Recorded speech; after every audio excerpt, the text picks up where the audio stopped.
توہین رسالت کی مجرمہ آسیہ مسیح کے خاندان کی پاکستان مخالف سرگرمیاں۔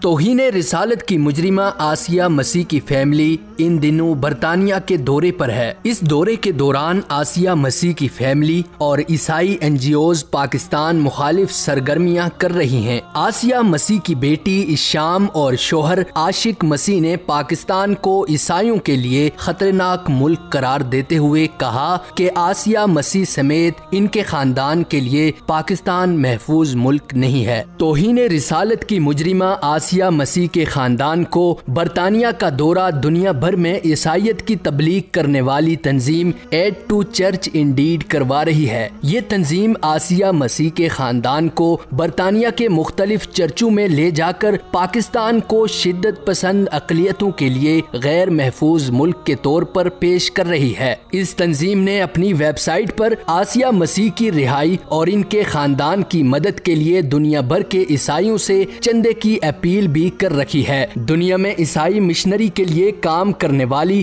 مشہور عیسائی تنظیم Catholic commission for justice and peace بھی توہین رسالت کی مجرمہ آسیہ مسیح کے خاندان کو استعمال کر کے پاکستان کو بدنام کر رہی ہے۔ اس تنظیم کے پاکستان سے تعلق رکھنے والے ڈائریکٹر ایمانویل یوسف نے ایک انٹرویو میں کہا کہ پاکستان بنیاد پرست ملک ہے۔ ان کی تنظیم آسیہ مسیح کی رہائی کے لیے بھرپور کیمپین چلا رہی ہے۔ دوسری جانب عیسائیوں کے موجودہ پوپ فرانسس نے بھی عیسائی دنیا سے اپیل کی ہے کہ آسیہ مسیح کو رہا کروایا جائے۔ واضح رہے کہ 14 جون 2009 کو پنجاب کے علاقے نانکانہ صاحب میں آسیہ مسیح نامی خاتون کے خلاف توہین رسالت کا مقدمہ درج ہوا۔ جرم ثابت ہونے پر سیشن جج ننکانہ صاحب نے آسیہ مسیح کو 8 نومبر 2010 میں قانون ناموس رسالت 295C کے تحت سزائے موت اور 1 لاکھ جرمانے کی سزا سنائی۔ بعد میں لاہور ہائی کورٹ نے بھی سزائے موت کو برقرار رکھا۔ آسیہ مسیح کیس کی آخری سماعت 8 اکتوبر 2018 کو سپریم کورٹ میں ہوئی، جس کے بعد توہین رسالت کی مجرمہ آسیہ مسیح کے خاندان اور ہمنوا غیر ملکی NGOs نے ان کی متوقع رہائی کو دیکھ کر پاکستان مخالف بیان دینا شروع کر دیے ہیں۔ دوسری جانب پاکستان میں توہین رسالت کی مجرمہ آسیہ مسیح کی متوقع رہائی کے خلاف بھرپور احتجاجی مظاہرے کیے جا رہے ہیں۔ علماء اکرام نے حکام سے مطالبہ کیا کہ عدالتی فیصلے کے مطابق توہین رسالت کی مجرمہ آسیہ مسیح کو سزائے موت دے۔ علماء اکرام نے خبردار کیا کہ اگر توہین رسالت کی مجرمہ آسیہ مسیح کو رہا کر دیا گیا تو عوام کا عدالت اور قانون پر اعتماد برقرار نہیں رہ سکے گا، جس کی وجہ سے عوام آئندہ توہین رسالت کے واقعات میں قانون ہاتھ میں لے کر از خود فیصلہ کرنے کی کوشش کر سکتی ہے۔